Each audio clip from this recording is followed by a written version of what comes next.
All right, in today's video, we are playing with the Gripen E, the best and most goated 14-3 in the game here. We have a 8 kill and a 5 kill game to showcase. And as always, if you guys do enjoy the videos, the content, make sure to leave a like, comment, and subscribe. Helps support the channel, and I do greatly appreciate it. Now, let's just cut to the stats here really quickly for this jet. All right, so in terms of stats here, I literally only played 2 games with the Gripen E. We got 13 kills in those 2 games. So that's what you're seeing here, the 8 kill and 5 kill game. So that does put us 6.5 kills per spawn, and basically an infinite KD here since we never died. It does put us, rating-wise, over a little 5,500, guys. We absolutely cooked with this. Again, this jet is absolutely crazy, but let's get back to the gameplay. So yeah, guys, we played 2 games, and we absolutely cooked. And I think that just goes to show you how strong this jet is at 14-3. Now, I'm sure a lot of people are going to say, oh, the Golden Eagle, best 14-3. And I'm going to go over why I don't personally think that. I think the Gripen E is the best. But as always, I do love to hear from you guys. Let me know down in the comments. You guys think the Gripen E is the best, the Golden Eagle. I do always like to hear y'all's opinion. But for me personally, whenever I ask myself if a jet is good or not, I only look at it defensively. So if a jet is defensively good, I'm going to say it's good. I don't really care too much about the offensive side. So if it has 3 extra missiles, right? Like the Golden Eagle, or 4 extra missiles. I don't really care too much about that. I don't really look too much into that. And the main reason is, or at least the way I look at things, is everything is simply a probability of success, or a game of probabilities, right? So on the offensive side, like I just did right there, I shot a missile. As soon as I fire that missile, it is completely out of my hands. There's no more skill involved on my end. It's all on the other player, right? All on if the other player can notch, how good they are defensively. So your probability of success will never hit 100%.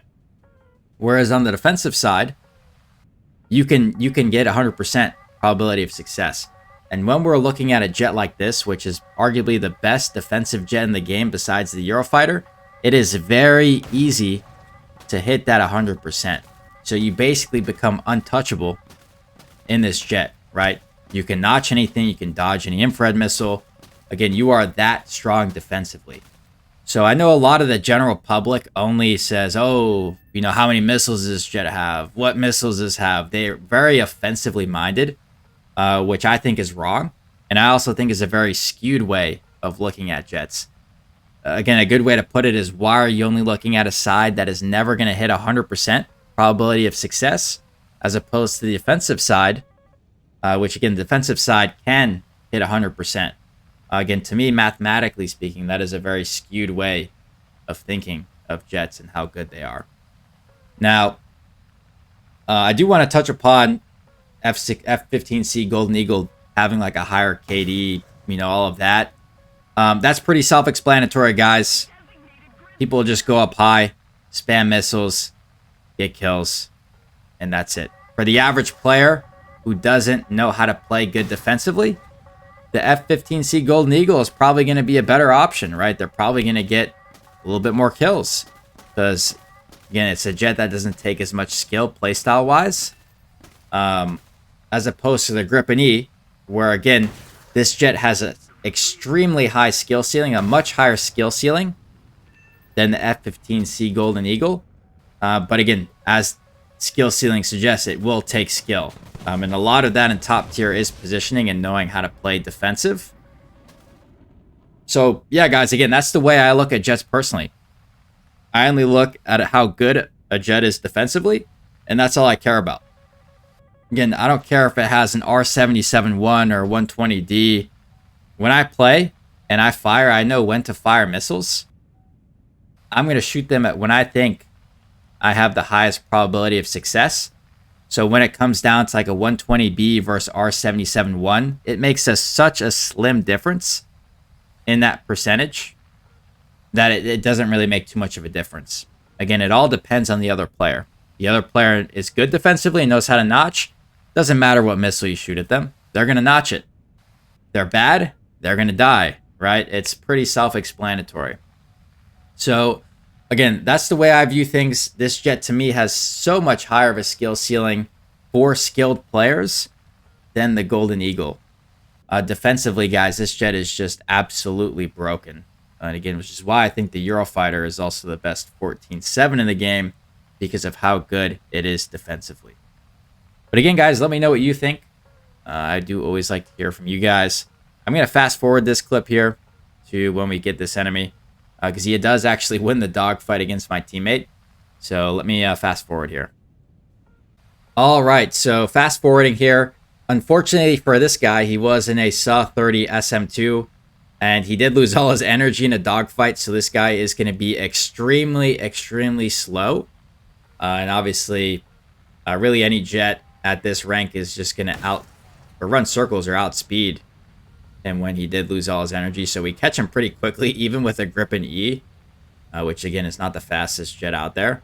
And we do shoot a AIM-9M here. It was a little bit far, so it didn't hit. This one was a bit of a long shot as well. Doesn't actually connect, so we do actually get a gun kill here to make it 8, guys. So again, this was the 8-kill game. Very nice game. And yeah, look at this, guys. Boom. Very nice gunshot. And that's going to do it for the 8-kill game. So again, let's move on to the next game here, which was an ace or 5-kill game.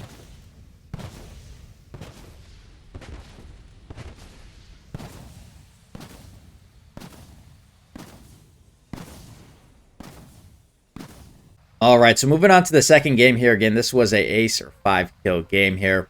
Again, we're going to take the same approach positioning-wise, right? As I always do with any really top-tier jet. Go to the left side, right? We're going to hover around that 7,000 to 9,000 meters up in the air.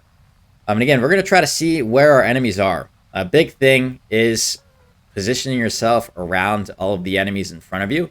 You want to understand where everybody is, where the general people are.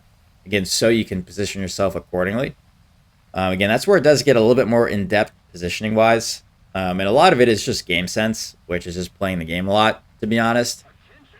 But, yeah, guys, we can see here, positioning-wise, it's a little bit weird. We only have a couple people on the left here, and it seems like everybody is on the right or towards the middle. So we can easily cut in here in a second after we take out these targets. And yeah, we will shoot at this F-16 here. 17 kilometers. We're going very fast. A little bit of a drop-down shot. So, only issue with these types of shots, right, if they are multipathing very, very well, they can dodge it. But, yeah, we will get this guy. Get a severe damage.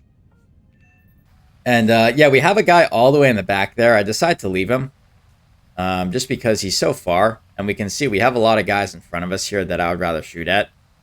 This one here is a little bit unfortunate. I shoot at a dead F-18 there, I believe. Maybe he wasn't dead. But, yeah, again, guys, we're cutting inside, keeping our altitude, and really just positioning ourselves around everybody else. Another thing to note here, and again, it's a little bit more high-level positioning, but you want to find the pockets of space where you can notch without going into anybody or going into an area that's going to cause a lot of problems. So again, from what we saw here on my radar, I saw that this right side or right area, there wasn't really anybody. Everybody's kind of in front of me. So I'm going to notch away.